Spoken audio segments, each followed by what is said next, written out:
Shtetet e Bashkuara kanë ngritur nivelin e alarmit për shkak të shpërthimit të virusit Ebola në Afrikë. Sekretari Amerikan i Shtetit, Marco Rubio, deklaroi se administrata amerikane nuk do të lejojë që asnjë rast i Ebolës të hyjë në territorin amerikan.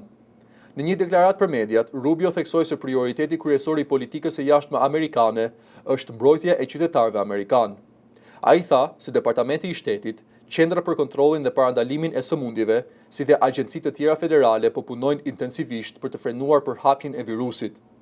Sipas autoriteteve amerikane, fokusi kryesor mbetet Republika Demokratike e Kongos, ku shpërthimi i Ebolës ka shkaktuar deri tani rreth 220 viktima të dyshuara dhe mbi 900 raste të raportuara.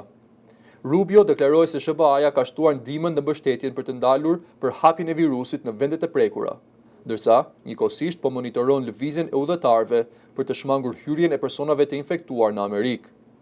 Qendra Amerikane për kontrollin e sëmundjeve ka vendosur kufizime hyrjeje për 30 ditë për personat që kanë qenë së fundmi në Republikën Demokratike të Kongos, Ugandë dhe Sudanin e Jugut.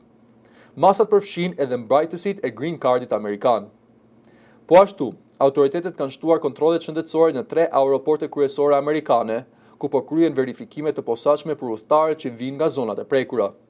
Shpërthimi i fundit i Ebolës ka shtuar shqetësim global, ndërsa shumë vende po marrin masa të reja kufizuese dhe kontrollet e forta për të parandaluar përhapjen ndërkombëtare të virusit.